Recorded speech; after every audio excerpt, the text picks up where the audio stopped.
The Life of Emma, Part 1, The Promised Neverland.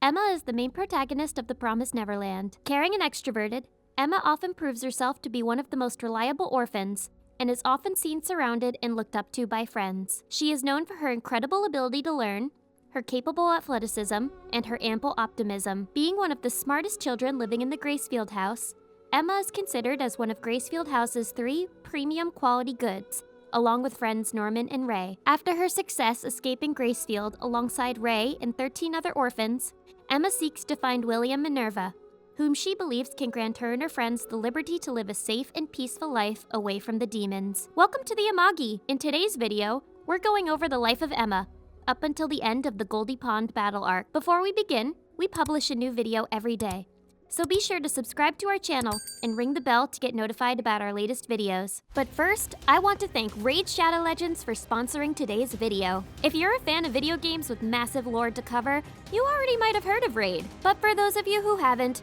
Raid is the perfect introduction to a world of exciting adventures in the form of player versus player, or PvP fights, and player versus environment, or PvE boss battles, with over 600 champions to choose from. With such an expansive roster of champions to play, let's take a look at one of the most popular player choices. The Dark Elves are part of the Corrupted and offer 34 champions from which you can choose. Once home to Aravia, the Dark Elves soon fell from grace in their homeland, and now they inhabit the forests bordering the realms of Teleria. Despite being elves, their faction includes evil assassins and powerful mystical warlocks who are not afraid of the law and will do whatever it takes to keep power. If you take a look at them, you can see the variety and detail for design. Take this guy. His name and physical appearance suggest lots of brutality, but that's not what you're going to work with. Thanks to his special affinity to the Void, the Painkeeper's abilities are not affected by champions of other affinities, so if you're a beginner player, you're in a good place for starting out. If you want to take some risks and want to feel the rush of adrenaline on the battlefield, Redeemer could be a good choice. Unlike our Painkeeper, Redeemer's affinities lie with the Force.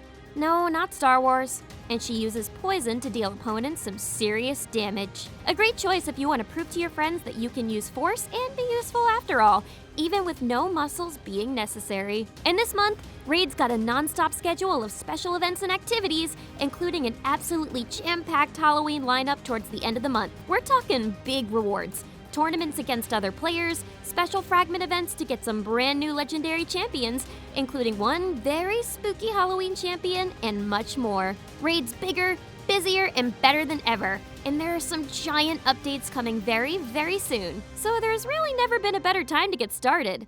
If you want to get a huge head start in Raid, all you have to do is hit the link in the description or scan my QR code and you'll get an epic hero, Shonaru, who is amazing in the Doom Tower. 200k silver, 1 XP boost, 1 energy refill, and 1 ancient shard so you can summon an awesome champion as soon as you get in game. All this treasure will be waiting for you here. Rewards will be available only for the next 30 days and only for new players. It's that easy. Just click the link in the description and enjoy a fun gaming experience. With that, back to the video. Background: Emma was born on August 22nd, 2034. She was sent to Gracefield House a year later in 2035. Under the parental care of Isabella and the happy time she spent with her fellow foster siblings, Emma had a happy childhood. Due to their close age and probably the fact that they're the top students academically, she was exceptionally close to Norman and Ray out of all the orphans in Gracefield. At a young age, Emma, Norman, and Ray snuck out to visit the gate that encircled the Gracefield house. Emma asked the 2 boys what they each wanted to do once they left the orphanage, merrily saying how she wants to ride a giraffe outside, though Ray was dismissive of her idea. Why you gotta kill a girl's dreams like that, Ray? The 3 recalled how Isabella once warned them how they should never go to the gate or beyond the fence due to danger. The 3 went back to the orphanage soon after. Introduction arc. Taking daily tests, playing a game of tag, eating scrumptious homemade food, and having a good time. Emma went through the same routine every day in Gracefield House, an orphanage where she lived since the day she was born. Under the loving care of Isabella, whom she refers to as Mama, and the companionship of Norman, Ray, and the other orphans, Emma spends a pleasant childhood in Gracefield. When the day came for Connie to be sent off to foster parents, Emma and the other orphans gave a tearful goodbye as they bade farewell to the child. Sometime after Connie left with Isabella, Emma found Connie's beloved stuffed toy on a tabletop in the house. Wanting to return it to Connie, Emma proceeded to the gates of Gracefield to search for the girl under Norman's company. Instead of finding Connie, Emma and Norman found Connie's corpse within a truck. The two stare in pure horror upon seeing their dead friend. They later hide under the truck as they witness two demons inserting Connie's body into a jar. Isabella is revealed to be working for the demons, and the two realize their supposed mama is evil. As Emma and Norman return to Gracefield unnoticed, the stuffed toy, Little Bunny, is left behind and is eventually found by the two demons and Isabella. After fleeing the scene, Emma collapses onto the ground in despair as she recalls the traumatic scene she and Norman just witnessed. As Emma breaks down in tears, Norman consoles her and tells her not to speak of the incident to anyone. During the next few days, Emma and Norman remain silent and secretive about Connie's death and the existence of demons.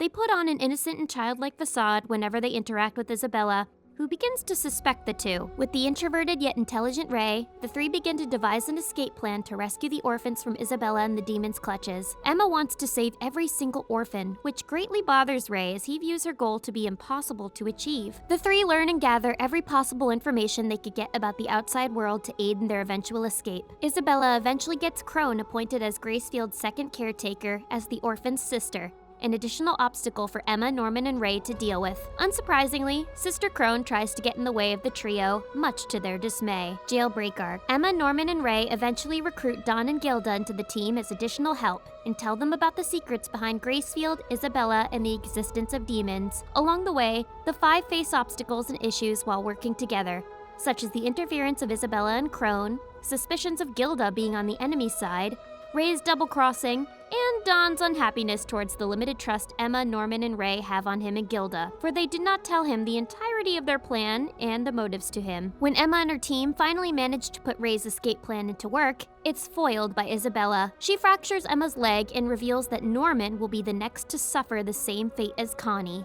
sending him off to the demons. The team and the plan begin to fall apart, with Norman being sent off from Gracefield, Ray excluding himself and aiding the plan, Emma falling into a depression while being immobilized to help, and Isabella's success in beating them. Months pass as the remaining four orphans resume their daily routine in Gracefield and maintain the innocent demeanor they once had. In January 2046, Emma and Ray, fueled by the thirst for vengeance of their presumably dead friend, reenact the escape plan and reveal how the fact that they had just given up the last few months was all just an act. While Isabella closely watches her and Ray, Dawn and Gilda continue preparing for their escape. Ray proposes they set the house on fire that night as a distraction. After Emma agrees, Ray reveals that he plans to set himself alight to distract Isabella and deny the demons their feast. As the clock chimes midnight, the now 12-year-old Ray starts the fire. As it spreads, the children evacuate and Emma severs her ear so she cannot be tracked. Isabella tries to extinguish the fire and save Ray, who she thinks is engulfed in the flames, but the children have wrapped meat and hair in his clothes as a decoy. Going back in time a bit, months earlier, Norman told Emma of Ray's plan to burn himself and prepared a counterplan for her, which meant that they were already prepared to escape. Emma had only pretended to give up for the last 2 months, as she was, in reality, giving out the orders to the other kids. When Ray is saved, he's visibly shaken by Emma's interference of his suicide plan. But before he's able to say anything more, Emma slaps him and forces him to go escape with her, refusing to let him die. Emma then tells Ray that she'll take out his tracker from his ear. The children reach the boundary and prepare to scale the wall, but Ray notices the younger ones are not with them. It's revealed in a flashback that Phil tells Emma that he suspected the purpose of the farm all along, and accepted that under 4-year-olds would stay, hoping to be freed before being harvested. No, little Phil. Emma promises to return within 2 years to free Phil and all the cattle children from the other plantations. After Dawn first throws a rope across the channel, the children begin to cross the forest using ropes and coat hangers as zip lines. When there is no sign of the children at the bridge, Isabella runs along the wall and arrives in time to see Emma. Emma, being the last child, bids farewell to her beloved former home, the house, and lastly, to her mama, and crosses into the forest before the lines are cut. Emma is overjoyed to have made it outside and gives her gratitude to Norman for making it possible. The escapees soon see their first sunrise outside the farm. Promised Forest Arc. The kids walk through a forest with much different flora than the forest at Gracefield. Emma has a compass that she's using. The kids start getting tired, so they take a break to have breakfast. Emma skips breakfast and acts as a lookout when Ray brings her water and tells her that he hasn't seen any signs of wild predators. Ray takes her place as lookout and apologizes, vowing to live and protect his family. They start walking again, Emma deciding to check a river to see if it has drinkable water. After that, she plans to head south to see Minerva at B0632. Ray, confused about the area, is given a pen that was given to Norman from Crone. When taking it apart and twisting it, a display shows. As Ray looks at the display, which shows the owl in a Morse code in circle B0114, Toma notices that Lonnie disappeared in thin air. While calling for Lonnie, Ray realizes that no one else is answering either, saying that they've all disappeared. Emma is dragged onto her belly and a large chasm suddenly appears at her feet. She falls inside and finds herself in a cave with all of the missing children. The cave has vegetation and insect life like nothing they've ever seen. Emma quickly finds that it would be impossible to climb up the steep walls of the stone, so instead, she starts looking around the back end of the cave for an exit. She finds small flowers that grow only in a few spots of sunlight that reach the cave from the surface. Emma is so engrossed with the flower at the base of the large tree trunk that she takes a moment to see the dried-up animal carcasses hanging from the tree. Ray judges their situation and believes that the underground cave is a feeding ground used by an unknown plant that preys on animals. The roots of the tree attack the children. Emma takes one of Minerva's books out of a bag. She reads a page of the book that says that fire could fend the plant off, but that smoke would attract the demonic pursuers. In the book, there also seems to be a description about the plant life form that's attacking them. This book is one of the covers that Emma doesn't know the Morse code that's written on it, William Minerva's adventure story. Demons figure out that Emma, Ray, and the 13 other children are around the area of the blood-sucking trees. It's mentioned that they need to capture them as soon as possible. Meanwhile, the children learn the truth about the name of the bloodsucker trees surrounding them with the use of Minerva's adventure book. It's believed that these species attack whatever touches them. In order to get through the fiasco, Ray and Emma assure the others that the snake won't be able to locate them as long as they keep from touching them. The plan involves climbing up the central tree to escape. Since the snake's weakness is cold, they need to pierce the ceiling so that cold air can enter the cave. The chapter ends with the group having managed to make it out. However, Emma senses something behind her. The place they arrive at is quite dark. No sunlight can reach it. Emma looks back, but there seems to be nothing suspicious around. She finds some water and activates the pen again, and a new code appears. B0015. Codes are coordinates. On the left part, numbers are providing north-south position, and on the right part of the code is east-west position. Morse code touch me indicates a new code appears when touching the owl, something about 131802. And about digits and letters you can type. Ray deciphers it easily. When typing the word human, some of Minerva's message appears.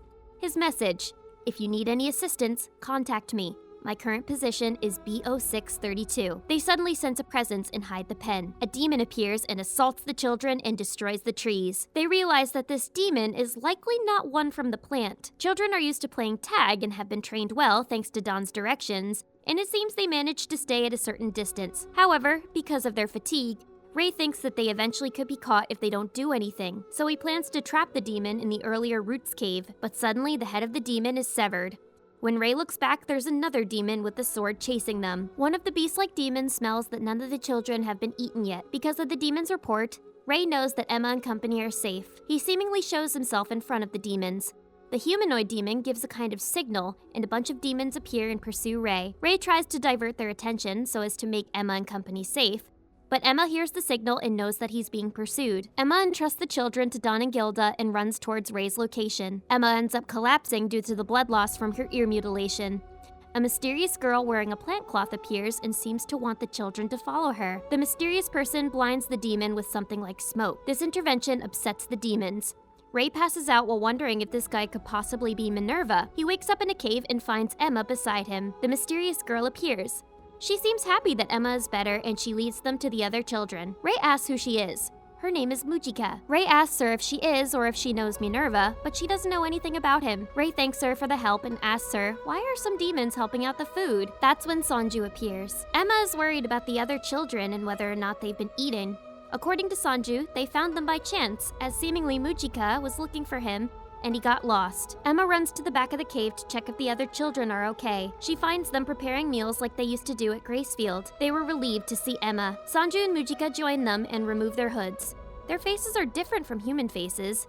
The meal is ready. Emma and Ray are very cautious about the food, wondering if it's poisoned, but Don and Gilda have already checked and the food is safe. After the meal, Emma and Ray speak with the demons while the other children go to sleep. Emma apologizes for being suspicious. Ray asks why Sanju doesn't attack humans, and he answers that it's for religious reasons. Sanju and Mujika seem to belong to a kind of sect or group, and he just wants to talk with humans.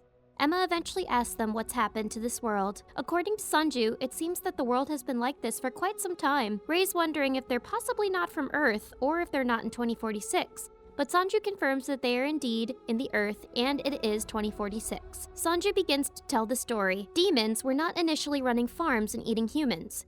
Humans used to hunt demons with spears and bows. Demons and humans were hating each other, and there used to be many conflicts.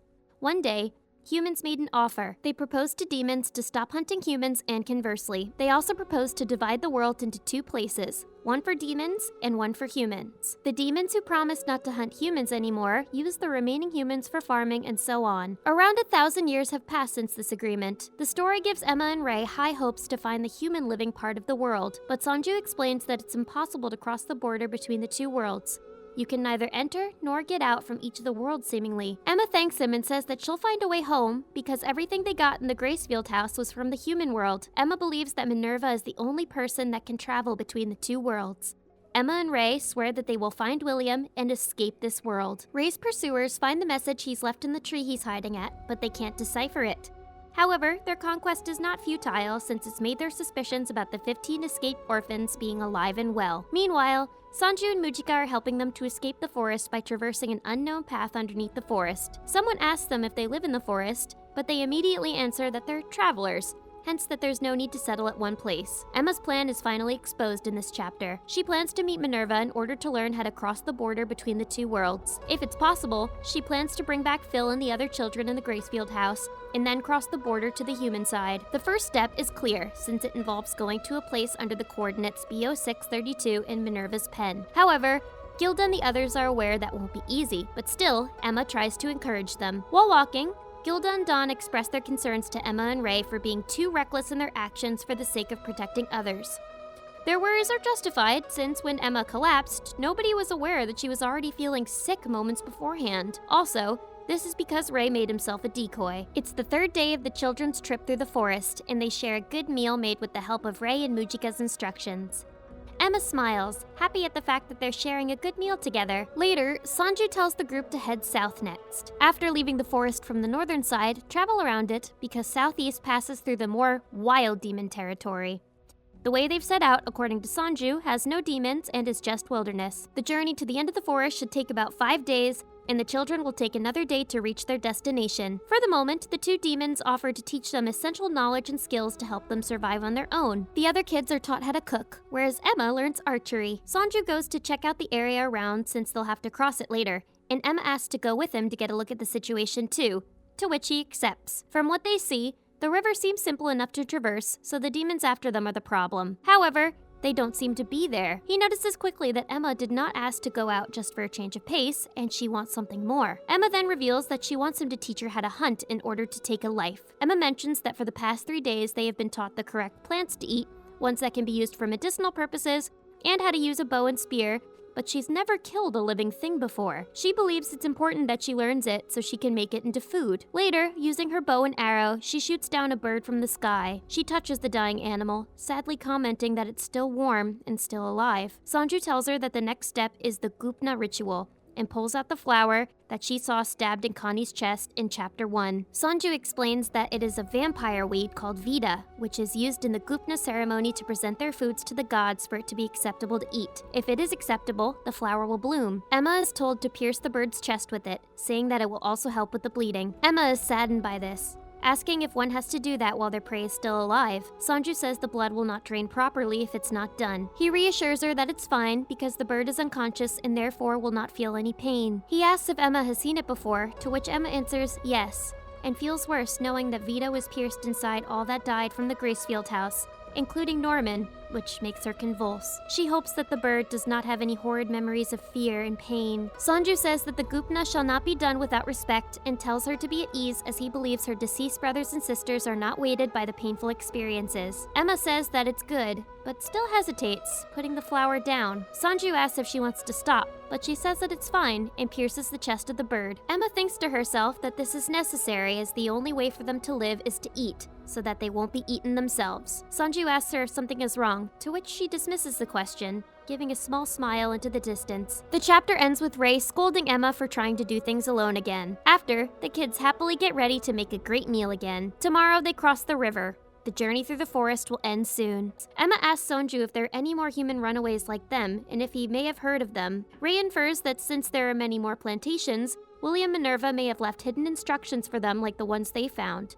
So therefore, other kids may have escaped. Sonju says that he's never heard of that, and if there were more escapees, there would be 1 or 2 at best. The children are shocked by this answer, and Emma asks why. Sonju explains that there is no similarity between them all except that they are plantations, and the majority of plantations are for factory farming. This is the mass production of cheap meat, where all the children are kept in poor conditions, barely alive, and fattened for their eventual slaughter. In the factory farms, the children have no names, they cannot speak, and they have no free will, and could never be able to think of escaping and plan a way out. And even if that was possible, with their poor health, the humans would not be able to get very far. Sonju also reveals that there are only 4 premium farms similar to their own, and if he has hidden these instructions in other farms, it would only have to be those 4 farms, theirs and the other 3. He knows of how they found out the truth and how they escaped, but he doubts that a successful escape could happen. Moreover, he knows that they are aware of how hard it is to survive in the demon world, so runaways are unlikely. Finally, he tells them of cattle raiders, demons that are addicted to eating humans, attack plantations in order to take the food for themselves, though it's rare.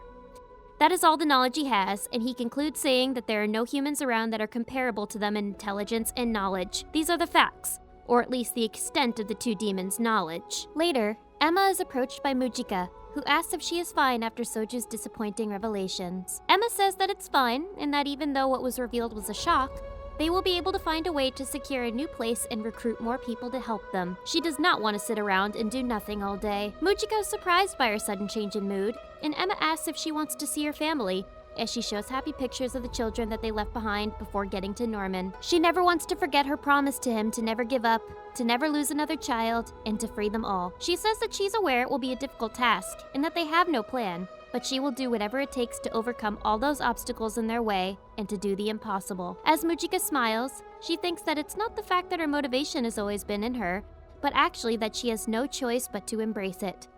Emma then says that she can't think of Mujika as a demon at all because of their kindness, compared to the bloodthirsty demons that sought to eat them. She doesn't reply, and in a demon language says, "True enough, in these 1,000 years we have decayed into dismay," before changing the subject, saying that this is the first time she has got to see and talk to humans and become their friends instead of seeing them as enemies or food. She sees them as different from the living beings.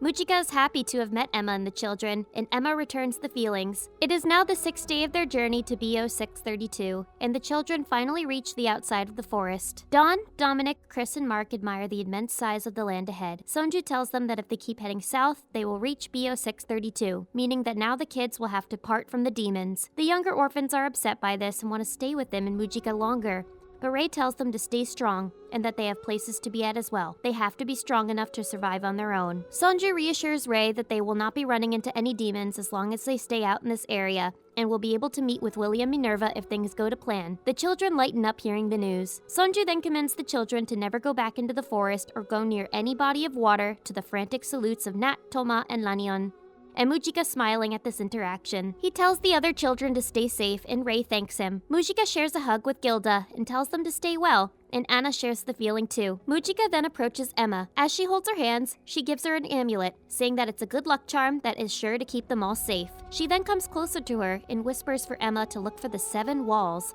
though she does not elaborate on what that is. They share a last smile before Ray asks if she's ready, and they say their final thanks and goodbyes, wishing to meet again in the future. Sonju leaves to take care of some small business.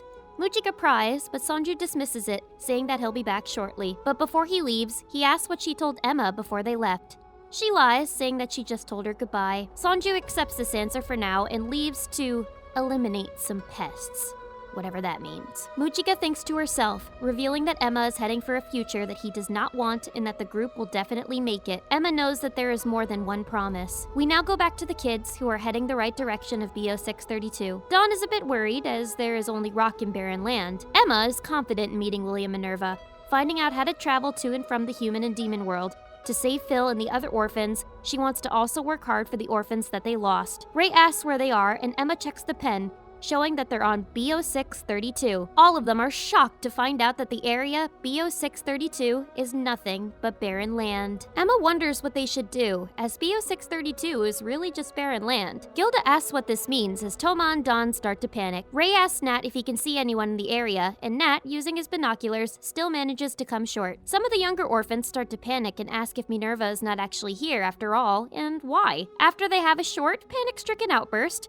Ray asks if they feel better, to which they respond, yeah. Ray explains that if Minerva is the one that is going back between the demon and human world, then he will not always be on the demon's side. If humans just stood around waiting for them or left obvious signs that they were there, regardless if demons avoid areas like these, they would not last very long. Ray then asks Emma for the pen.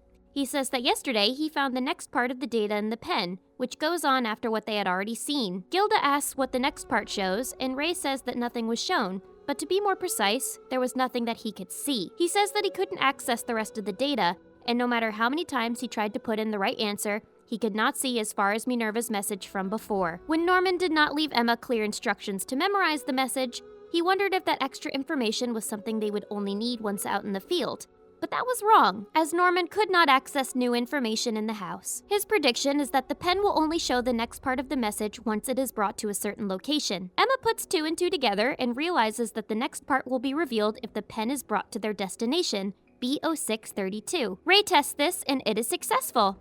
The pen shows these numbers, letters, and words that correspond to the phrase, touch me. Emma comments that the code word was different from before, whereas Nat thinks changing it every time is a pain. The next code comes up, which corresponds to the word history. And Ray says this is the part where it only shows an error message. Ray inputs the code word into a pen as Chris, Alicia, and Anna hope that it is successful. The hologram does not show an error message and instead seems to transform into a map. Chris and Alicia cheer at the success, but Jemima asks what this is. Ray says that it's a map and thinks there is actually an underground entrance in this area and shouts for the children to look for it. While they are doing this, however, the hologram shows the message, welcome unlocked, and the ground begins to shift, revealing a wheel lock with a ladder. The younger orphans are more hopeful now, believing that Minerva is waiting for them. The children enter the shelter, which is marked with numbers across every room. Emma hears someone behind one of the doors and knocks before opening, revealing a man with dark hair sitting with tea and biscuits. He greets them. They are shocked to see a man for the first time and wonder if it is William Minerva. He congratulates them for coming a long way to get here and welcomes them to shelter BO632. Search for Minerva Arc. The mysterious man that they meet picks up a biscuit, welcoming them to shelter BO632. They all immediately think that he is Minerva. The children are shocked to find another human being after a while, but quickly pick up on his bad manners. Don wonders why he is holding a broken teacup when a broken teacup would be empty and useless. Gilda thinks that this way of dressing is lazy and thinks better of it and calls it individualistic. Nat and Toma think he's a weird guy. Alicia and Chris think he is quite disappointing given their expectations, whereas Mark is a lot more interested in the cookies he has. Gilda thinks that he is not what they expected of Minerva at all.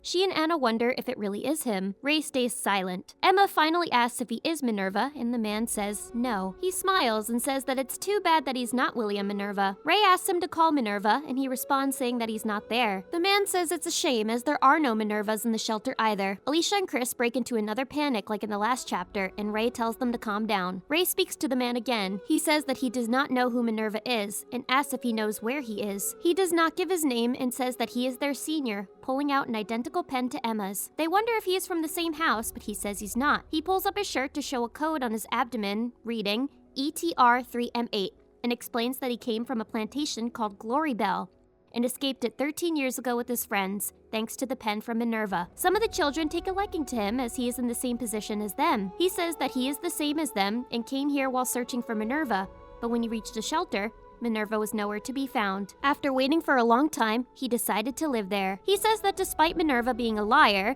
he is grateful for the shelter, as there are all basic necessities such as water, food, and electricity. It's a suitable living space, and there's a lot of information about their world. He gives a bit of praise to Minerva for that. Emma asks where the rest of his group is, and he says that all of them are dead and that he is the only survivor. The children do not know what to say, and the man tries to lift them up by saying it happened a long time ago. It doesn't work well. He says that now he has given up looking for Minerva, and he's just taking his time and living an easy life. He changes the topic and asks what sort of group they are. Before they can answer, however, He infers that they are from Gracefield House. There are 15 of them, and they escaped a week ago, and he says that he could tell at a glance that it's pretty obvious. He says that he wants to know how a bunch of total suckers like you chumps managed to survive this long without any child dying. He says that, as he said before, it's a shelter with everything necessary, but the stocks are limited. He says that he does not want to share any of the resources with anyone and declares that the shelter is his home and he's older and arrived first. The man states that they will all die sooner or later because they're weak. He says he can tell just by looking that he believes it's obvious that they have never come close to the brink of death and are just naive. He thinks that no matter what they do, it will be impossible to stay alive in this world. Ray asks if that's why his friends did not survive, and he responds with, exactly. Because they were all wimps, he was the only one left. He says that the only trick to stay alive is to drop the dead weight. The man believes that comrades mean dead weight, hope is dead weight, and caring is dead weight. All of it just weighs him down. Emma slams the table, shouting that he's wrong, and he quickly pulls a gun out and captures her, holding the gun to her head. He says that the worst type of dead weight is a group of clowns passing as chums. He commands them to hand over the pen and tells them that he will keep it so they can never return to the shelter. He says that they will all have to leave because he does not want anyone weighing him down. And if they don't give him the pen, they'll all die immediately. Ray holds the pen but debates what to do if he gives it to him. They cannot leave because they are in the middle of a deserted wasteland. He wonders how cold it can get outside, and if their pursuers can find them, they cannot make fires either because it would expose their location. He knows that they would not be able to do much or go anywhere and would just wander around with no plans, and for those reasons, Ray believes it is too dangerous for them to go back outside. Leaving the shelter would also mean ditching their search for Minerva, and that it's even more important because the pen is their only lead to Minerva. Ray is about to make a move, but Emma punches the man in the groin. To the surprise and shock of the orphans, he releases her because of the pain. She tells everyone to get out of the room, saying that she thought he was going to choke her. Ray and Gilda criticize her recklessness, as he could have pulled the trigger on her when she attacked him. But Emma simply responds, but he didn't, and that he was just bluffing and wanted to chase them out rather than kill them. A bullet then narrowly grazes Emma's cheek before hitting the wall, and the man denies bluffing, but Emma retorts that he missed again. Emma works out that he does not want them around, but he doesn't want to kill them either, so that's why he's trying to make them leave. Nat agrees with this, saying that if it was all the same, he would have shot them all on the spot, and by kicking them out, he's risking that they make a ruckus and lead the demons here. The man vehemently denies it again, saying that he does not want to deal with 15 corpses in his home. He says that he does not care about them and threatens to kill them if they do not leave the shelter. Emma refuses, saying that they cannot afford to leave and that they will not give up on the pen either. Then she declares that her family is not dead weight, no matter what he thinks of death or weighing down comrades. Hope and caring are all important. The man tries to shoot them, but her speech gives him flashbacks of him and Glorybell escapees and their hopeful attitude. It makes him want to vomit. He then clutches his head, falls, and starts to mutter nonsense. He says things like, "Stop. That's not it. That's not it. It's wrong. John." And then shouts, "You shut the hell up, Lucas!" before starting to hyperventilate. Ray and Emma watch in shock and confusion as the man says they're really awful before collapsing on the table, unconscious. Emma checks him, saying that he's unconscious, and Dawn asks what's wrong with him all of a sudden. Gilda does not know, and Nat asks who Lucas is. The children wonder if he will be alright and what must have happened to him 13 years ago, and who they are. Ray says that while the man is out of the game, they should explore the shelter to gather information, to find leads about Minerva and information about the outside world, since the shelter was set up by him, starting with the archives. This is because the man had said that there were lots of materials and information about the world in this shelter. Ray says that he and Emma will try to find the archive room, Dawn and Nat will keep watch of the man, and everyone else looks for rooms where everyone can rest. Yvette looks into one of the rooms and asks Anna to take a look, wondering where it is. Anna gasps. It looks like a normal room with mattresses, but some materials are chucked everywhere. And there are names on the walls, scratch marks, and help written all over the bottom of the wall several times. The most distinct thing on the wall, however, is a marking that spells the word poachers, and Anna wonders what that could mean. The next day, the unnamed man awakens from his collapse in the last chapter. He finds out that he's been tied to the table and immediately realizes it's the kids who did it. After some exploration, Emma thinks to herself about how far they've come. Now they have finally found a safe place to live, and all without losing a single child. Nat finds some sheet music and starts to play it on the piano, while the rest of them relax and have fun together.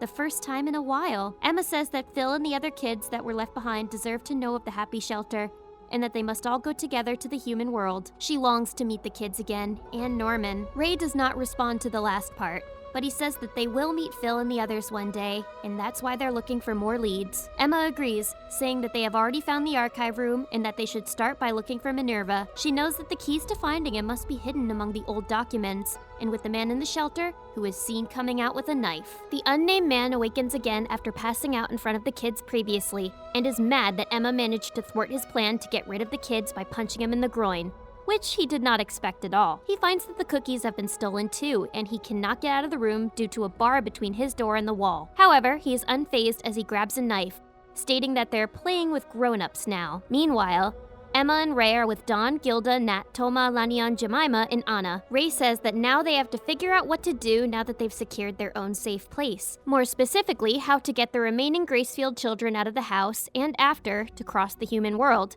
Unfortunately, none of them seem to have a good idea for this. Nat asks Ray what he managed to find in the archive room, and Ray answers that he found a lot there. For example, the overall classification and general location of the plantations, which kinds of farms there are and were, and what their particular identification marks are. The difference between Gracefield's and Glorybell's identification system, coming from the mark that the man showed them, are both different. Ray deduces that the types of writing, the order of characters, and the location of the mark will vary from plantation to plantation. This means that from a simple glance, the demons, or at least the intelligent ones, will be able to know exactly which plantation they came from, especially when only the 4 premium plantations are the only ones that use this system. Ray says that he also found information about the Promise, the human world, and the location of the demon settlements in the world, though the latter is still unclear. They also found an encyclopedia of the plants in the demon world along with hand drawings, normal material like novels and children's books, and some information relating to the demons. However, this information is very old and seems to have been published before 2015, like the books in the Gracefield library. He cannot be sure about the non-book material, but the books related to the Promise and the demons are so old that they can be considered historical. Gilda thinks about what this means and wonders if Minerva has disappeared not for 13 years, but 30 years. She remembers Crone saying that she saw a human being from the outside. Toma, Lanian, and Anna are shocked to see the ragged state of the book. It's falling apart. Toma says that at this rate, they'll only be learning outdated information from the books. Dawn realizes that this doesn't make sense, and Ray confirms it. The man they met yesterday knew how many of them escaped and when, meaning there had to be a way of getting real-time information about the world. He says that it was most likely the room filled with monitors. Emma is surprised that there's a way to watch the farms without ever having to leave. She thinks it would be useful for finding how to rescue Phil and the remaining Gracefield kids. Anna asks about the method of crossing to the human world, and Emma is disappointed to say that they have not found any information about that so far, so they will have to locate Minerva first. Gilda asks if they've found out anything about him, and Emma says yes. The information is in the form of a letter from him that was found inserted into one of the ancient books. It reads, "Congratulations on your success in making it so far. I apologize for not being able to celebrate it with you personally. The shelter was made for you. However, you should aim for more. Should you want to go beyond merely in peace, then use your pen and head here." Finally signed with his name and the location A0863. Emma makes the observation using the handwriting of the letter, so this must be from him. Gilda believes that beyond living here in peace could mean reaching the human world, and Ray agrees. However, he is not sure if William Minerva is at A0863, since the letter must be several years old. Ray says that after they're finished with archive materials, he and Emma will go and find A0863, while everyone else takes care of the kids. Dawn disagrees, but Ray says that in this circumstance, not everyone is needed for it. Anna recalls the text reading the poachers in the dark room. In the shelter, everyone is safe. The demons do not know about it, and the man has hidden here for more than a decade, but all of his friends are dead. The poachers may have had some infighting in the man's old team. If not, the ones who did it to them are on the outside. And since the man said he gave up looking, the trip may be dangerous, so splitting up lowers the losses. Dawn is still worried, as they would be losing their 2 best friends, but Ray says that he isn't planning on dying. They know they can't do the trip alone though, and will need a tutor with experience. The other 3 quickly catch on, realizing that the tutor is the man that tried to kill Emma. At that moment, he walks in, scaring the other children away. Emma smiles and says that she was waiting for him, and says that they should make a deal, with the man having a knife behind his back. Emma walks up to the man, to the fearful looks of Dawn and Gilda, seeing as he tried to kill her when they first met. They wonder if she could ever convince him. She greets him and says that they could make a deal. Emma introduces herself and asks for his name, and the man harshly declines answering. She's not fazed by this at all, however. She then offers him a seat. He declines that as well and asks Gilda to bring him a plate of soup. She asks how the man is feeling, and he says that he's in a bad mood. Emma apologizes for having to tie him up and for stealing all of his cookies, and offers him some breakfast soup to reconcile. She reassures him that there's nothing amiss with it. He looks like he's about to have the soup, but puts it down on the table to Emma's disappointment. He assumes that his food supply was used to make it, but Emma corrects him, saying that it was made with ingredients they brought from Gracefield, so there is not a drain on his food supply. She plans to make all the food with their own supplies and keep water, electricity, and space use to a minimum. The man does not accept it and tells them to leave. Emma says that this is all so that they can start on the right foot and reveals that he's not actually worried about the limits of the shelter's resources. As said by Ray, there was a major contradiction, as he seemed to have the attitude of someone living the good life when he talks so much about the dead weight and the limits, which means his motives are something else. His lack of response also confirms this. Emma says that she and Ray are going to meet with Minerva and proposes that they'd like him to be their travel guide and bodyguard. She asks if he's strong and knows this because he survived 13 years on his own, so he must have a lot of experience with going outside the shelter. Ray adds that his shoes are quite worn down and he looks pretty fit from when he showed them the ID on his belly. In addition, there were fresh fruits hanging in the pantry, which cannot be made in the fields, and they also seemed recent, which means he would had to have journeyed outside to obtain them from the forest or by the waterside. Toma and Lanian are shocked by this as they remember when Sanju told them to never go back or near a body of water, which implies that the man went through demon nests multiple times and made it out alive. The shot the man fired yesterday barely grazed her skin, and assuming he missed on purpose, it would have taken a lot of skill with the gun. He also escaped their binding too.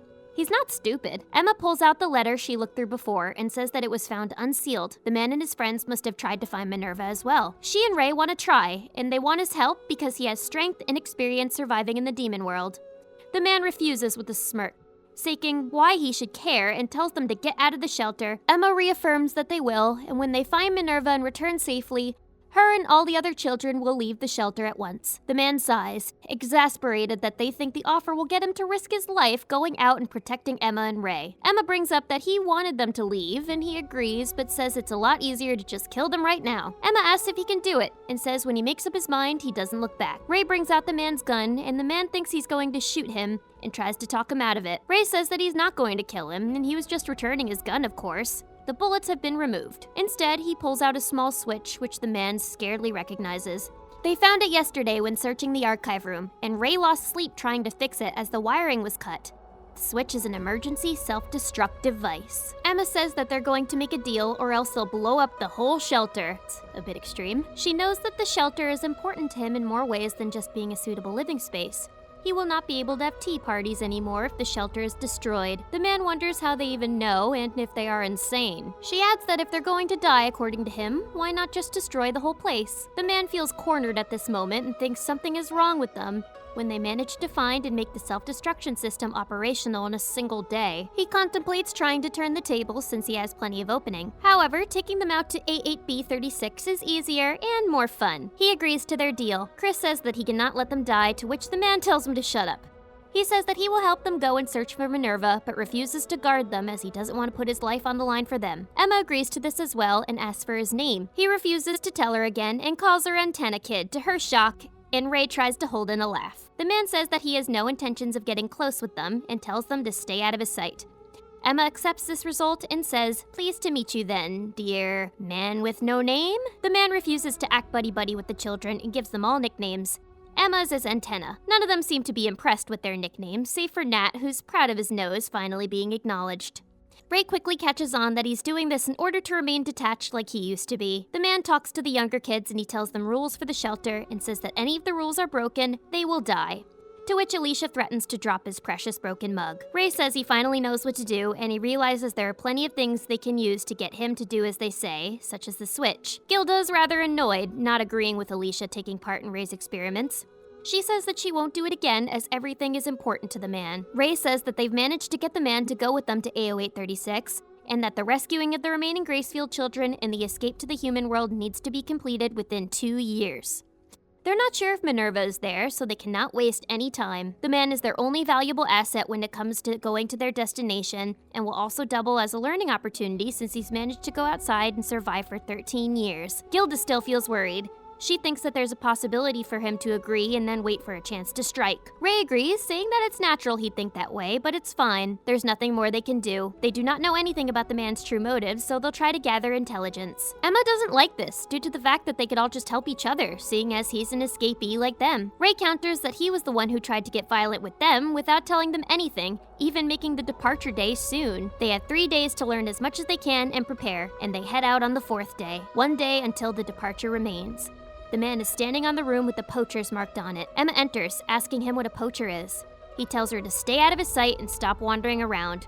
She retorts that she's not in his sight. She says that she needs to ask something before they go. What is a poacher? If he ever made it to AO836, why he gave up, why he annihilated them all. He declines to answer and says that it is all a secret. Emma is dejected before he tells her that they are a good family. He says he hates those and wants them to leave. He doesn't think she knows what it feels like to see her own choices end up with the death of comrades. He imitates her ideas of wanting to live in a human world and how things are not pointless. He turns to leave, saying he can't wait to see if she will say that by the end. Emma and the man walk to the piano, which contains a secret entrance containing tons of firearms and weapons. Emma, Ray, and Mr. enter the secret room filled with weapons.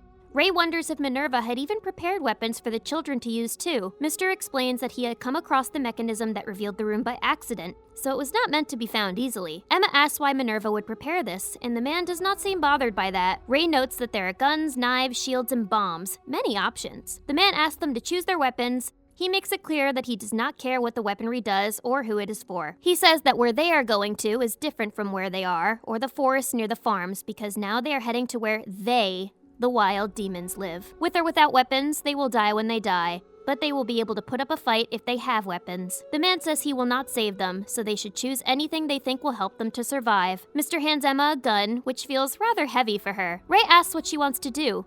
Emma says she wants a weapon that's not so heavy. She remembers Sanju's advice to escape from the demons instead of fighting. From that, Emma decides that the best weapon would be one that does not slow her down. Smart girl. Ray agrees with this logic. He remembers more of Sanju's advice, which is that the best circumstance is not to be found by the demons, and concludes that being lighter would be best. She prefers the bow and arrow from Sanju because she has experience with them and they're light. Ray adds that they're also useful for hunting, and she says that they could be used again if they are retrieved, and with a knife, they can make new arrows too. He notes that a knife can be used for other purposes too, so taking both would be a good idea. However, those probably cannot be used to fight against the demons, so in case they do get found, it would be best to take a gun of some sort, one that's easy to use. They settle on a small pistol with 4 muzzles. Ray says he found it on the back shelf and thinks it will be quite useful. Emma is not very confident about the choice because Mr. took the bigger guns, so this one might not have the range, power, and accuracy needed to survive the demons. He simply tells her to look closer at it, and she notices something. Ray says that they will come back alive for sure, and Emma agrees to this. It is later, and the two are getting ready to leave. With the trio dressed in trench coats, Emma says that they're off. The younger Gracefield children break into tears, hugging her frantically and hoping for her and Ray to be fine. All the while, Mr. blocks his ears with disgust. Gilda thinks about the chance that he might be waiting to kill them. She addresses Mr. and tells them to make sure he brings them both back safely. She acknowledges that it's a dangerous journey, and if an accident beyond their control happens, they will come back halfway. One of them has to be back alive. Mr. is aggravated by this because he does not want to go with her. She states that it's just her intention. She will not let him kill them. Gilda makes the ultimatum that if Ray and Emma do not return alive, she will blow up the shelter. Everyone's rather surprised by this, and it clearly catches the man off guard too. Gilda hugs Emma and Ray, telling them to promise they will come back. Emma agrees to this, promising she will. Emma and Ray dash behind the unnamed man, who takes off full speed as soon as they leave. He asks them if they could pick up the pace. Emma is impressed at his speed, especially since he's holding a heavy gun at the same time. Ray agrees, but he's a bit annoyed at how he acts like spoiled kids, as the man laughs at how the kids duck while running. The unnamed man comments to himself that they're slow, but still manages to keep up with him. He finally says that they have to clear this area as quickly as possible, because beyond the wastelands, there will not be any more areas that do not have demons. Ray remembers Sanju saying the same thing. The man says that when they can go safely ahead, they shouldn't waste any time. He does not want to be loitering around the shelter entrance like a friggin' idiot too. The plan is to head straight east and leave the wasteland. The journey to AO863 and the search for Minerva will truly start once they get there. Emma takes out the pen from him, thinking of a conversation she had with Ray. He pulls out a map and points out Gracefield House in Area 0000 and their shelter in Area BO632. and predicts that therefore AO863 must be near an entrance called Goldy Pond. Emma wonders if in that area there's a lake. The map that they used is very old and hence not as accurate, and Emma asks if the X's marked on the map are demon settlements, or if anything is out there, or if William Minerva will actually be there this time. Ray does not know, but is aware that leaving the wastelands will be incredibly dangerous, and that their journey to BO632 will be child's play compared to AO863. Emma is confident that there will be something waiting for them over there, because they found a shelter in BO632. Minerva may have prepared these areas for the cattle children too, so therefore, there may be something for them in AO863. The letter Ray holds reads, "Go beyond living here in peace," and thinks this is a lead about how to get into the human world. Emma tells them that they should go, as it is the only way to be sure, saying that information alone is already worth the risk. We go back to the present with Emma optimistically clutching the pen, saying to herself that she wants to see what is in their destination no matter how dangerous it is. Ray thinks about their current position. They've succeeded in getting the man to travel with them, but they have to stay smart. The two mustn't lower their guard, or else they'll let him kill them. The man has the advantage in terms of experience and strength, but victory will be theirs. They are in control. He declares to himself that he and Emma will defy all odds and reach AO863 alive. Emma wants to get her hands on what is in that area and return to the shelter safely. They must do all of this for the sake of the future of their family. The man seems to have got their thoughts and motives all figured out. He's slightly impressed that they manipulated him into joining by using their lives as bait. It would take a lot of work to shake them off. He thinks of maybe dispatching them, as it would be easier outside, and then it would be easier to retake the shelter. He wonders whether to take the chance and kill them, as he wants to show them the hell of the real world and shut them up, then come up with an excuse to take back to the shelter. But Gilda, being perceptive of his ulterior motive and threatening to destroy the shelter if both Emma and Ray died, made this plan impossible. He says that he will at least guide them to the real thing, up to where that hell kills one of them, and decides to ultimately go with that plan. And he wonders which of them will die if that does happen. Ray is aware that after Gilda's ultimatum, the man is plotting to kill only one of them, but not both. Emma is aware of this too, but rather thinks that he'll let one of them die, as she feels he can commit murder if necessary, but prefers to avoid it. She feels that he's a good person deep down, and since he's lived by himself, he's lost hope in ever overcoming his pain. Emma wants to reach AO863 without any deaths, and if all goes well, she wants to use the tip to get to know the man and talk to him openly without any schemes. The unnamed man wonders which of them he should kill and where. And finally, Ray thinks that Emma is being too naive and that he is no longer a nice guy. He will not let him hurt Emma or the rest of the family, and if it comes to it, he's ready to kill the man. They finally reach the end of the wasteland, and the man comments that it was not a bad place and that they aim for a 4-day trip to reach AO863, Goldy Pond. If they were to waste time, they could take a safer path. That would take 3 weeks, but he does not want to do that. He tells them to drink some water, because first comes the forest, where the packs of huge demons nest. If they see them, they die. He wants to clear this area before sunset. The chapter ends as they start into the forest. As the trio enter the forest in search of Goldy Pond, Emma and Ray observe the surroundings. Then Mr. explains about the wild, man-eating demons that pose potential danger towards them as he describes the characteristics of them, making the two cower in terror. As the group proceeds to look for the pond, Emma tries to learn the skills of hunting by watching and imitating the unnamed man's moves, much to the latter's dismay as he thought of the slimming possibility of fooling them. All of a sudden, he fires his rifle and alerts a demon, in hopes of getting rid of either Emma or Ray, as the demon pounces from above to attack Emma. Noticing the demon, Emma freezes in fear. Defenseless, Ray grabs her by the collar and dodges the demon in the nick of time. An unconscious Ray then falls to the ground as Emma immediately gets back to her senses. She grabs a hold of her rifle and attempts to save Ray from the demon, but before she could pull the trigger, the man, standing on the branch of the tree, shoots the demon through its head, saving the 3 of them from getting eaten. The entire moment of being attacked by the demon leaves Emma in a traumatized state,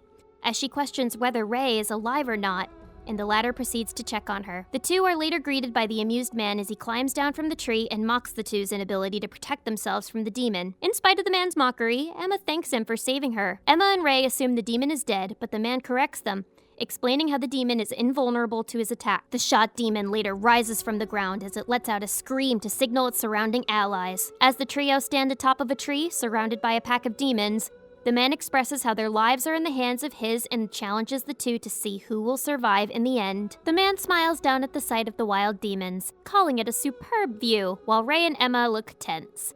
Ray calls him a psycho, and the man accuses him of the same. He apologizes for encountering them, He got too bored because the journey was going too smoothly. Ray thinks that they're angry, whereas Emma frets about how to deal with so many of them. The man says that he's sure they'll die and jumps away to watch them from nearby, before saying that he will save the other if one of them dies. Emma tries to call him back, but Ray says to leave it. As if he's watching them, he will stay near, as he's not abandoned his job as their guide. They will need to take care of the wild demons first. He wonders how, though. The demons begin to climb up the tree, and Emma and Ray decide to run across and away from them. He turns back to fire, not at the demons, but above them, as it destroys the rocks and they collapse onto the demons, stopping them from climbing. Emma then uses her pistol, Ray telling her to change it to green in order to use the bullets he wants, and shoots out a giant net which tangles up the demons. Mr. watches them from close by, noting that the pistol Emma used can shoot flash bombs, tear gas, net traps, and something sonic, and the fact that they did not use it on the demons means that they were trying to escape.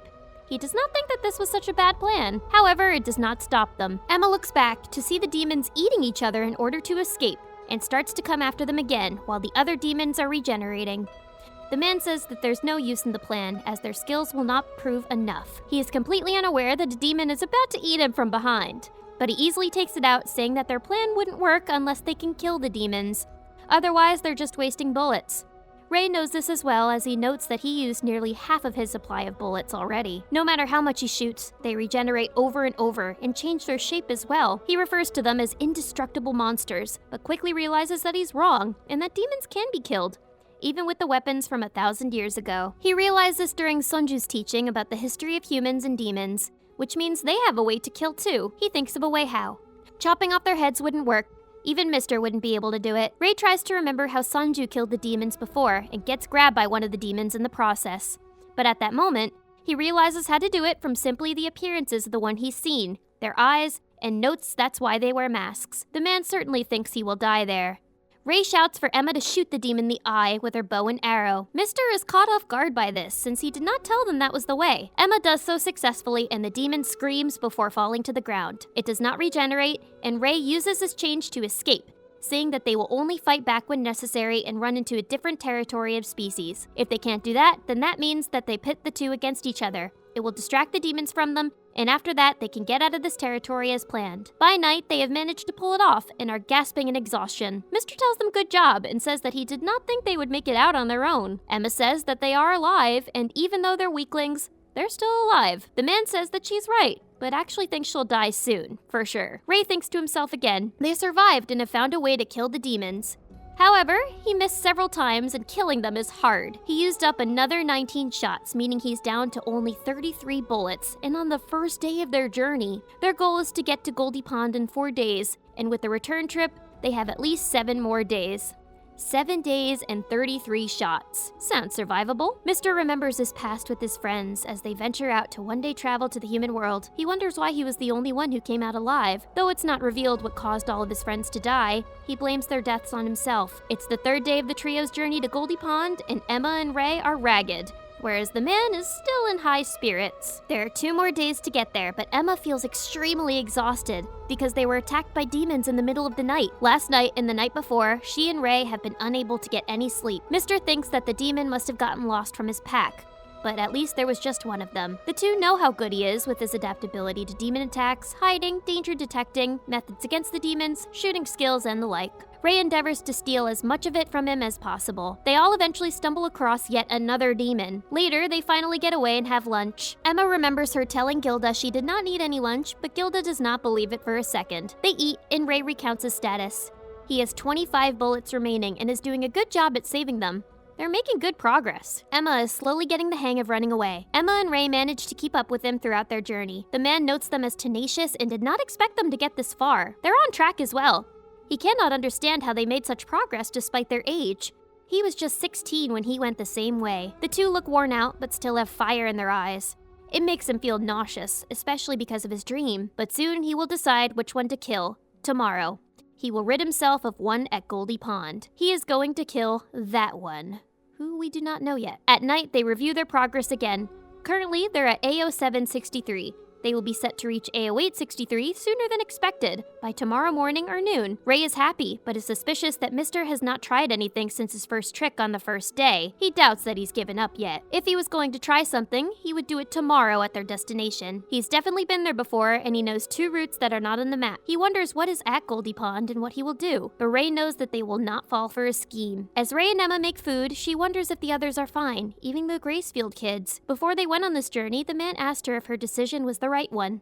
She reveals that sometimes she gets scared and wonders if she's doing something wrong or is making a mistake. Emma knows she cannot turn back, but even so, she wonders if this path leads to doom. She wonders how much the man has truly suffered if he's lost all of his friends. She had been thinking of the meaning of the words help written all over the walls and watching him for the past 3 days. She decides that she wants to talk to the man after all. She addresses him and says that they should have a heart-to-heart before tomorrow. According to her, Emma will be the one to help him. After hearing Emma's skeptical question of her and Ray wanting to save him, Mr. remains silent as Emma attempts to convince him how they are similar in terms of how they both escaped from the orphanage, and thus they don't need to be enemies. The enraged man soon vulgarly objects to her, only to have Emma backfire him. Emma then assumes the suffering and loss he once went through as a way to let him come to his senses on how they're both similar, and also how to get him on her side. Eyes glowing in defiance, the man tries to talk back. The conversation soon spirals into an argument. The two begin arguing with each other for a long time until Emma tells the man that he has to fight and survive for the sake of his fallen comrades. The man begins to think back about how he lost his friends. Emma's words inspire him to get a change of heart, and he tells her to head back to the shelter. He warns her with a worried look on his face not to go towards Goldy Pond. After telling her that, Emma is snatched away by an unknown kind and moved over to a strange-looking town. Once woken up, Emma has no idea where she is. Goldy Pond Battle Arc. Emma wakes up in a village decorated head to toe in colors and balloons. From first glance, it seems to be an amusement park, but upon further investigation, Emma realizes it's a village made for humans. However, as she looks inside the houses, they seem to be empty and full of dolls. She wonders why there would even be a village for humans in the demon world. As she wanders around more, she finds a field along with a mansion outside the village. She notes many odd occurrences, like how it's meant to be winter, but the breeze feels like spring. She also notes how she remains unharmed. Her final decision is to find Mr. and Ray as soon as possible, and to do that, she needs to know where she is. As she thinks of her plan, a human runs past her, in which she follows. Cutting back to Mr. and Ray as Emma was taken, Mr. drags Ray away, warning him that he could be taken as well. When the two finally catch their breath, Mr. explains what happened to Emma. What he believes to be poachers took her, and reveals his plan to Ray. His original plan was to draw attention to the poachers by shooting them until they regenerated many times. This way, any intelligent demon who saw them would believe something was up. This was the same way the Glory Bell escapees were caught. Mr. apologizes for luring the demons in and explains that there's nothing to be done now but go back to the shelter. However, Ray refuses to give up, explaining how he wouldn't be able to face Norman in the afterlife. Ray begins to question Mr. on where Emma is, since he's been at the same location before. Emma currently is now figuring out where she is, looking at her hand that reads, "Use your pen." Once taking it out, the location is revealed to be AO863. Goldy Pond. Once her pen is put away, she spots a sign that has a set of rules. Music monsters survive as she finally finished reading it. The music begins, and the same child who ran from her tells her the monsters are coming and she should hide. Children are spotted in the forest as well as in houses, hiding and huddling together. Mr. finally reveals that Goldy Pond is a secret hunting ground for rich demons, made for the purpose of hunting and devouring children like how many demons did before the farms were made. As the sirens of Goldy Pond wailed, the start of a new hunt soon begins. The demons prepare for the hunt. At Goldy Pond, Violet explains to Emma about the Goldy Pond and wants Emma to follow her to meet new people. Emma soon hears an orphan's cry coming from a distance as she proceeds to search where it came from. The cries turn out to be from Monica and Theo, who are surrounded by demons. One of the demons gives them a choice to decide which of the 3 they'll sacrifice to them. The third person he's referring to turns out to be Jake, an ally and brother of Monica and Jake who's hiding behind the wall, planning to escape without them. Emma, ambushed by the demons, attempts to kill Luce by throwing an axe towards the middle eye. The throw is, however, ceased by Luvis, who catches the axe in a nick of time. Emma successfully saves Theo, Monica, and Jake from the demons as they proceed to escape. Meanwhile, Luvis acknowledges Emma's skills and how she knew about his species' weakness, hence deemed her as his next worthy opponent. During the aftermath of Monica, Theo, and Jake's escape, the 3 regretted not listening to their leader's instructions on the ways to survive from the poachers. As Emma seeks to detect any demons from her surroundings, a series of questions soon flood her mind, but her train of thoughts are soon derailed when Violet slaps her. The girl then scolds Emma's reckless moves and convinces her to seek a way to escape. When Emma and the group attempt to escape, each of them exchange their names before they go their separate ways. as Emma plots a way to save the 50 orphans in the village while running. Meanwhile, back at the demon's territory, Luce complains how he nearly got killed by Emma and swears to get his revenge. As Emma and the girl try to sneak past a couple of poachers, Luvis meets Monica, Theo, and Jake by coincidence and prepares to kill them. As Emma proceeds to the Goldy Pond with a couple orphans she rescues along the way, the music plays, signaling the end of the hunt. Emma scans through the crowd of badly injured orphans and notices that Theo, Monica, and Jake are not with them. Running through the village in search of the trio, Emma finds Theo, only to notice he's covered in dirt and blood in the absence of the other two. Theo then explains that when they are escaping from Luvis, Jake used himself as a shield to save Theo from the demon, costing his life in the process, while Monica died from getting hit by Luvis's axe. Luvis, however, spares Theo and Emma's life, wanting the latter to tell Emma that she should join the hunt and come at him. Theo's response leaves Emma in utter shock as she watches him sob painfully over Monica and Jake's death, while recalling the time he and his two siblings had spent together in the orphanage they were once in. It's currently the night after the attack, and many children were killed like Monica and Jake. As Emma cries about losing the people she wanted to protect, she's snapped out of the thought by someone who hits her on the head. The said person is the same one who warned her to hide in the first place and instructs her to come with him to the windmill. As they enter the windmill, a larger man named Adam opens the door, revealing a small symbol on his chest. Due to his size, being nonverbal, and a symbol other than numbers as his marking, it's believed he could have been a mass production farm child. Emma is then brought behind another door to be introduced to more human children, all seemingly waiting for her. Emma remembers a few, notably the ones who helped her with first aid after the attacks. She is then introduced one by one to everyone, including the person who leads her there, one who reveals themselves as Violet. Once introduced, the kids explain that they're not escapees like Emma, but rather they were taken to Goldy Pond, as almost all of the children are from another premium farm, Grand Valley, which is overseen by Lord Bayon. From what the children know, only 3 others are not from Grand Valley. Adam possibly being a mass production baby, Emma from Gracefield, and another character introduced later in the chapter. The children then explain what exactly Goldy Pond is. Goldy Pond was made by the demons in order to hunt and kill humans as their ancestors did. Since it's no longer allowed, they do it in secret. The thrill of the hunt was what led them to making it in the first place. The village is purely recreational for the demons, and when children die, they simply replace them over and over again. Attacks are normally every few days, meaning replenishing children is most likely often. Due to the number of children that have died, the 9 have sworn to take down Goldy Pond. The group decides that it would be a bit easy since reinforcements would be replenished within Goldy Pond, and the demons would most likely not get any help. Since the hunting ground is meant to be secret, it's very unlikely a bigger group knows about it. From what Oliver says, their plan will go into action soon, and now with the help of Emma, things will most likely go better than originally. After agreeing to help the children, Emma questions how they know so much.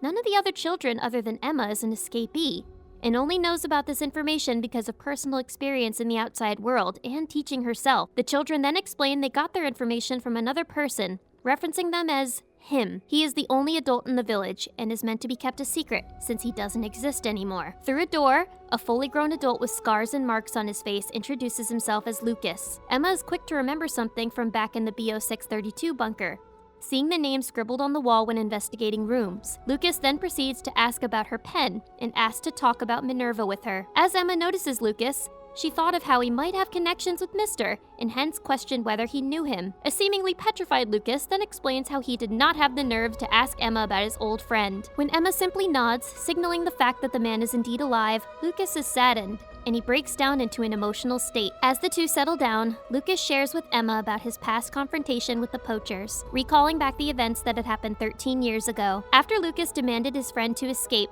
Luvis cleaned off his right arm, leaving a helpless Lucas hiding under a tree as he groaned in pain over the loss of his arm. A girl then came up to Lucas and provided him aid and safety. Lucas from that day onward had been living in the windmill, as the only people who knew of his existence are the 10 kids, Emma and the girl, who is now dead. As Lucas recalled all the suffering of the girl, the orphans in the Goldy Pond, and his friends had gone through, he vowed to bring an end to the hunting park. Lucas then guides Emma to a secret passageway, which links from the windmill to the forest. The latter then demands the pen that Emma has, explaining how it is the key to open the door which belongs to William Minerva. Once taken down to Minerva's door, Lucas begins expressing his true original thoughts of Minerva upon his initial arrival at Goldy Pond. At first, Lucas expresses that he thought Minerva was lying to him and any other escapee that might have come along, that Goldy Pond was truly just a hunting ground. He's also suspicious of what Minerva's true intentions are, considering why he was doing this in the first place. Since he didn't have a pen to unlock the door, he gave up even looking behind the door. It was only until Emma showed up that he finally started believing in Minerva again. Once the door is in sight, Emma uses the pen to unlock the door, sending a signal to unlock it. Once unlocked and inside, the two discover a control room. Lucas is about to tell Emma until another door is discovered, causing the two to head in. Once inside, it's revealed that there's a pond, looking golden in color. Once Emma takes out her pen, it's finally discovered where the true Goldy pond is, underneath the hunting ground. Emma begins to believe that the hunting ground wasn't always one and questions how it became what it was. Looking further beyond the pond, Emma and Lucas spot a floating island and make an attempt to cross it once discovering the water isn't tangible, in the sense that they won't get wet from it. Entering the building, another Morse code for pen is displayed near the elevator both Lucas and Emma believe will take them to the human world. Once inserting it into the slot, the elevator opens, but an error message is received on the port they placed the pen into. Before Emma can even process it, an old-fashioned phone rings on a desk behind them, awaiting an answer. Emma is the one to pick the phone up, but she holds it so both of them can hear whoever is calling. Once answered, it's revealed to be William Minerva. Minerva begins his call with an apology, stating that the elevator is in fact a way to get to the human world, but no longer works. The elevator is blocked by someone, likely a person Minerva worked close with, and was betrayed by them. As he goes on, Minerva mentions that the Goldy pond they know, the one above ground, was a settlement for those who did escape, and wasn't a hunting ground at all. As Emma questions why, Minerva answers for her, telling them through the recording that he wanted to atone and make himself feel better for what his family did.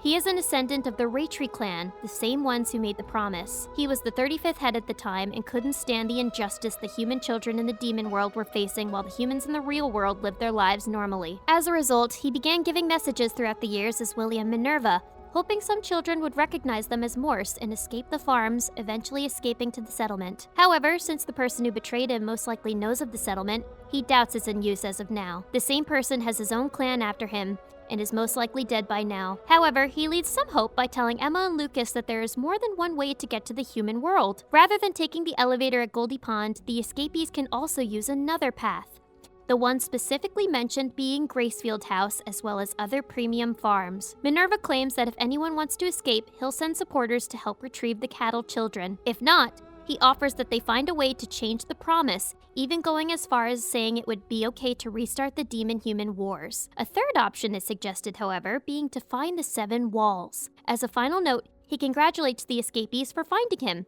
and expresses how he wanted to hear their voices and know someone got there at the very least. Before he can leave, in a hurry for his own reasons, he explains everything is in Marvine's bed. Finally hanging up, Emma and Lucas celebrate, knowing Minerva's intent was to atone for what his family did and give a better future to those suffering from the demon world. Apart from finding out his original intent, they grow happier with the fact that there is more than one way to get out of the demon world that doesn't rely on the elevator. Lucas now accepts the fact that he can blow up Goldy Pond without regret, finding what he needed without any stones left unturned. At last, the duo deal with Marvine's bed, a secret code word only escapees like Lucas and Emma can understand. Thanks to the book Minerva left, they both know Marvine, the lemur that traveled with Ugo in Minerva's fictional books, slept in a drawer. With a full desk in front of them, the two begin their search. It's currently 2031 in September, and a young man talks on the phone with someone, discussing someone who is yet to be found. It's revealed that this person is William Minerva, aka James Raytree. The person currently speaking on the phone is revealed to be his brother, apologizing for his betrayal to him subconsciously. However, he justifies it for doing what is right for the clan and the humans of the real world. A cut back to the current time, 2046 in January, reveals Emma and Lucas ready to open the drawer of the desk. Once opened, it's revealed to be empty. The duo then proceeds to investigate it, Emma discovering a secret panel on the desk. Once removed forcefully, a piece pops out, concluding it to be the top of the pens Minerva distributed. Once connected to the top of the pen Emma holds, it's shown to be a memory chip. Inside the memory chip is information on the supporters, as well as the new details neither knew of. The two began reading on the vast and new information, understanding everything they need to know about the 7 walls, as well as a new project called Lambda 7214, an experimental farm in the West. Lucas expresses joy for the new information, knowing now it's possible to go to the human world. With the information now learned, the two head back upstairs and explain what they know to the Goldy Pond resistance team, and they make it their goal to now destroy Goldy Pond and head to the human world. Emma is very surprised that none of the children overreact or grow furious with her or Lucas about the myth of human civilization. They're more relieved to know there's a world without demons they can go to. Emma then thinks over the new information she's learned and expresses her desire to share it with Ray when they find each other again. As Emma thinks, the Goldy Pond resistance decides the next hunt they have, a approximately 2 to 3 days from now. They will end and destroy Goldy Pond. Oliver, since meeting Emma, has added her into the plan, so everything works out. As the children discuss preparations, Emma asks if Adam should be included. However, Violet says he doesn't understand words and will simply explain it to him. While he doesn't know words, she does mention that he's good with numbers, one sequence in particular.